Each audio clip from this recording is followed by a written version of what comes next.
As the day of what has been dubbed Budget Speech 2.0 edges closer, it remains unclear whether or not National Treasury will proceed with tax adjustment to boost revenue, and if so, if a higher value-added tax will be one of them. Ndiso Consulting's Mielani Holeni says even at local government level, an increase in VAT will be catastrophic for consumers. If you specifically look at, what local government has to contend with, the 4 items on the bill for any municipality, which is electricity, water, sewer, as well as refuse, is subject to VAT, and it's a VATable amount which must be paid by the consumer. So in that case, that increase impacts on the affordability of the bill. And of course, we know property rates being a tax does not attract, VAT as such.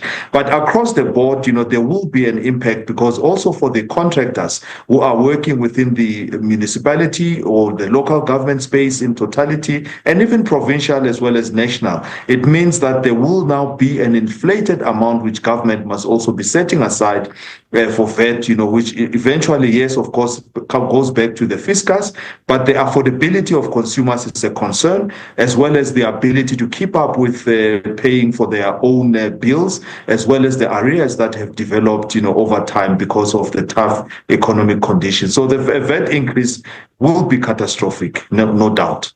There have been calls for changes in the local government funding model. In the previous budget that was not tabled, Treasury said the Division of Revenue makes 2.95 trillion rand available to provinces and municipalities. It acknowledged that municipalities face governance, accountability, and capacity challenges which are persistent. Holeni says the funding for local government is already skewed at under 10% and calls for more money to be allocated to it. Municipalities are below 10% with regards to attracting or at least being allocated the equitable share, the conditional grants, the non-conditional grants, and so on. So the issue here is that the funding for local government is already skewed in favor of the provincial as well as the national.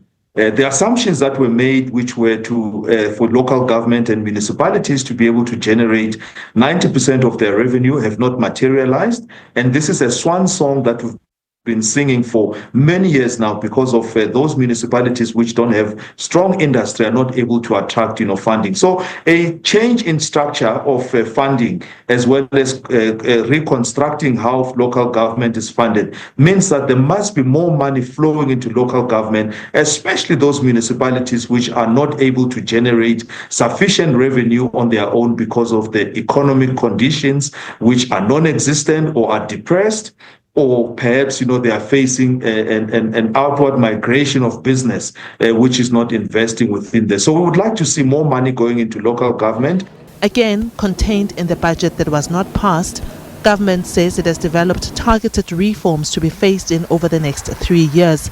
It says the reforms will streamline the grant framework and integrating certain grants into the provincial equitable share.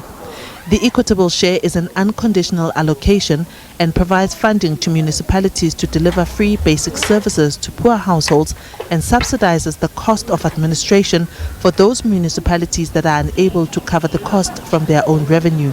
In the 2023 budget, 92.3 billion rand was allocated for all 257 municipalities, and the revised estimate in the current shows an increase of this to 99.5 billion rand. The issue about, the formula for equitable share is one that is also in debate, and is one that, at least, from the redesigning the funding of local government, it means changing that equitable share formula to be able to balance the fact that, those municipalities that are not able to fund themselves, this is now how the formula is going to be increased. And so on. So essentially, the equitable share formula is one instrument which was developed a long time ago, which is, the Fiscal and Finance Commission. But we need to look at, how we revise that formula, given the realities of inward migration into cities, which is people coming from the rural areas, the burden that is placed, on the municipalities where you don't have people are unemployed, and so on. So it's really a formula that at least, takes into account those economic, the social, as well as, the prevailing conditions.